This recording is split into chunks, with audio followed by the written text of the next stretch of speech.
characteristics of hell. And where did I get this from? From St. Faustina.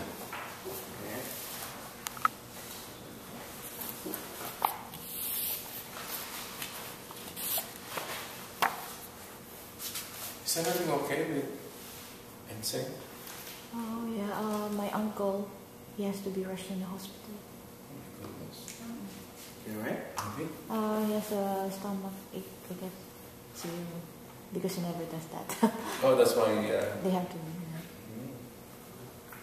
Which, maybe Clara Mouse? Huh? Maybe Clara Mouse? Maybe. Where's he at in Belleville? Sorry to hear that.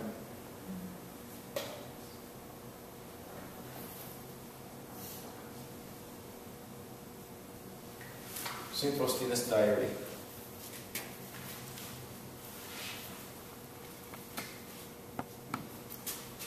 She wrote. You know St. Faustina, Divine Mercy. That's right. Divine Mercy. Yeah. God has explained to her what hell is like. And intimate details of how Jesus, what kind of passion that Jesus went through. If you listen and read the diary, you'll be astounded. This is from there. The number one characteristic of hell is the loss of God.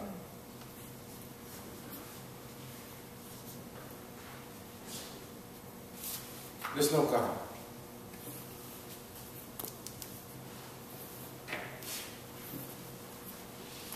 Yes.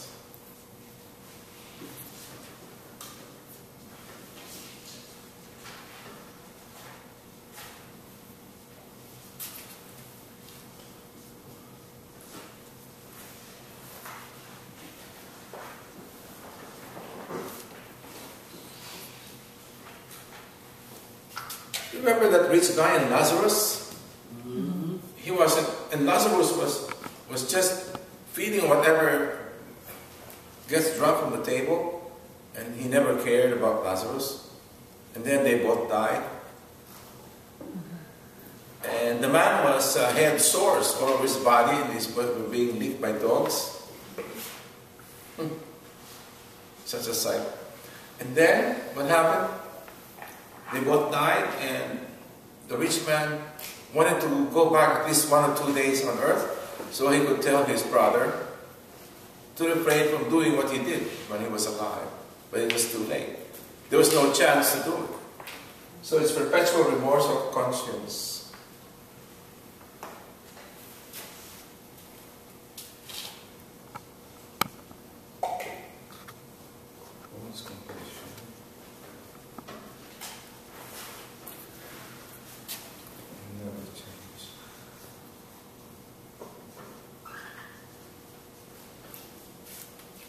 Will never change.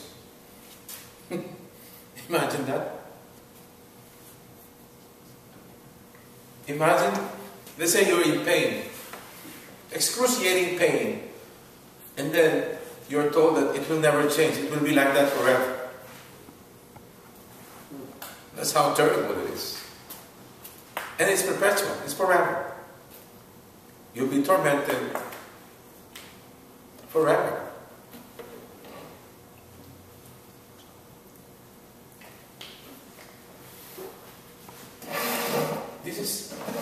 The next one is really something.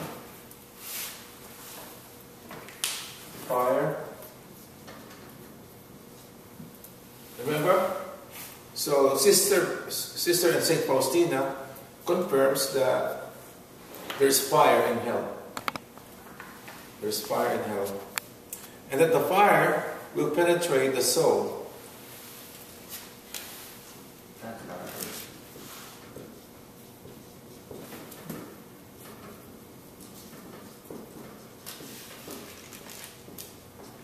And what's astonishing is, we'll penetrate the soul without destroying it.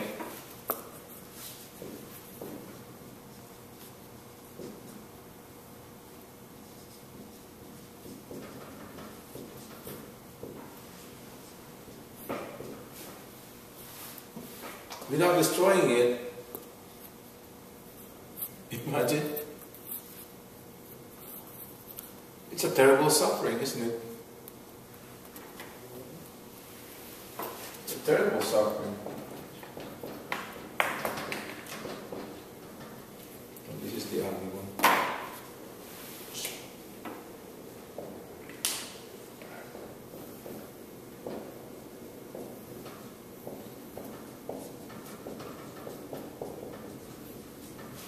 It's a terrible suffering.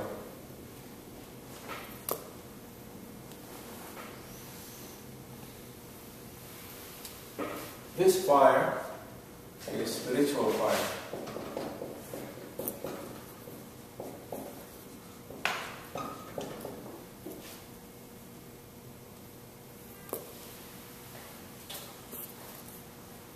This one touches me. This strikes me.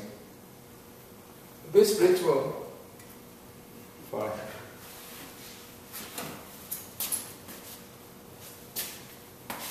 Not anger. Spiritual fire lit by God's anger.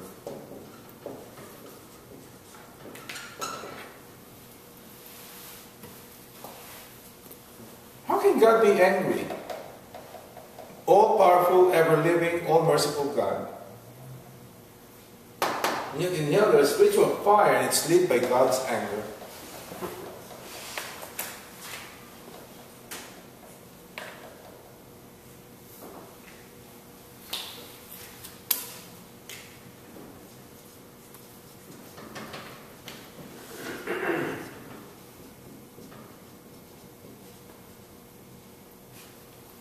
I'm giving this to you so you don't want to go to hell.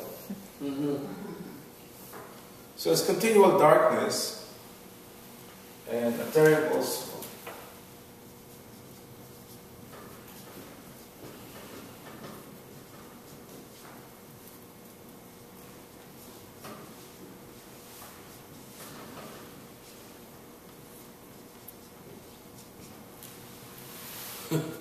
terrible suffocating smell.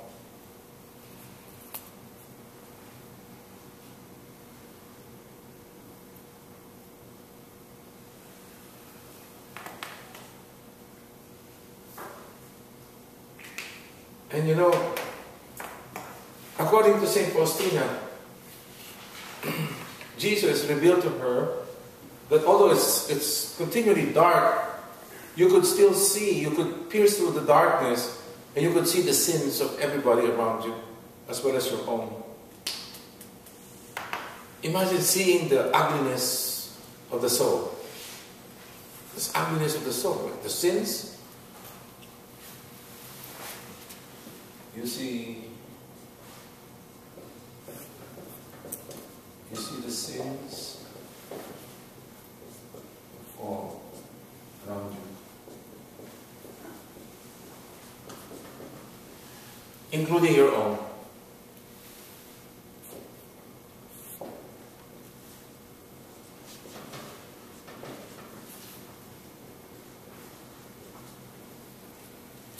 Imagine.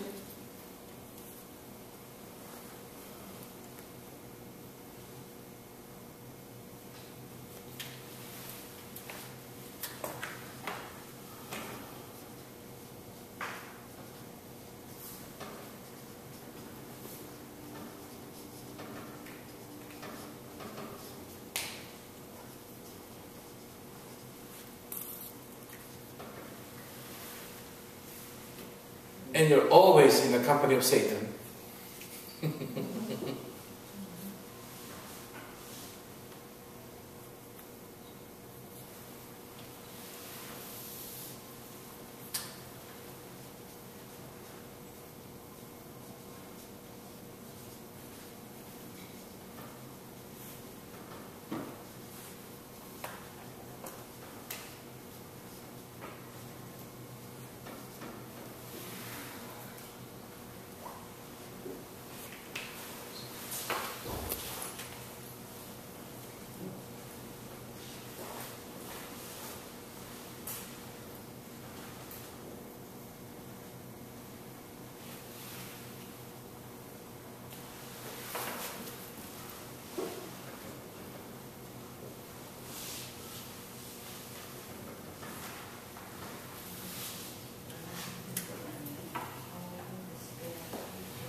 Can you still see?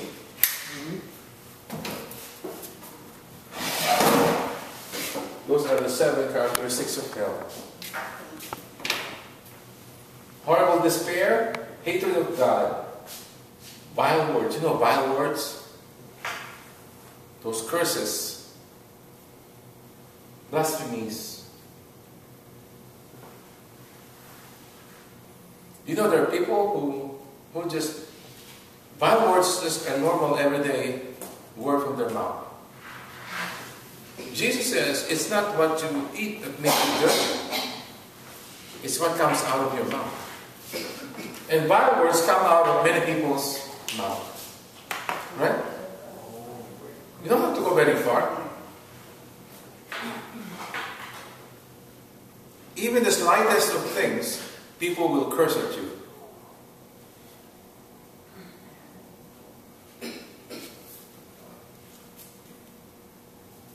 Those are the 7 characteristics of hell.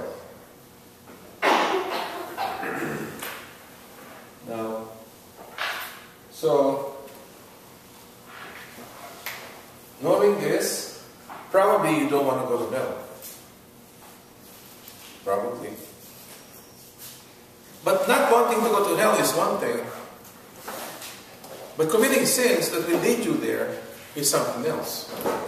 Understand?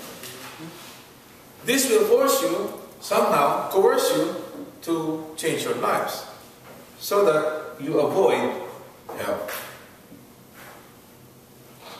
If you know the characteristics of hell. Okay?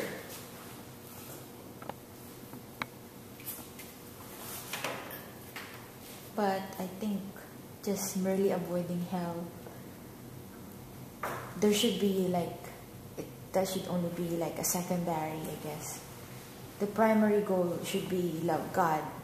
Amen. And then, I guess avoiding hell would be secondary. Yes, I agree. In fact, Jesus says, see, if Jesus is what he claims to be, he's the only one who founded religion the way he did. No one else did. When Jesus says, either you're with me or you're against me, there are only 2 choices. You can't just ignore him. If you are not with him, you're against him. That's how it works. Absolutely. You have to be with him. So you can't just say, I believe, and that's it. I don't do anything. I don't care about my neighbors. I don't care about God's will. I don't care about commandments.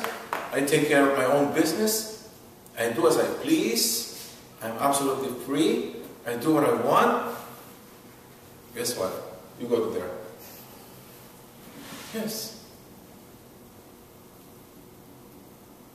There are only 2 choices. Either you're with him or you're against him. No other choice.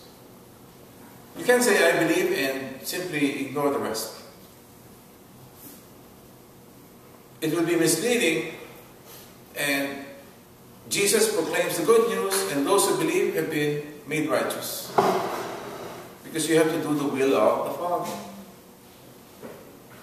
Matthew 28, you have to do the will in such a way that whatever you do to those around you, you do it to him. Right? That's in Matthew 28. Okay? Should I turn this? You can pause it.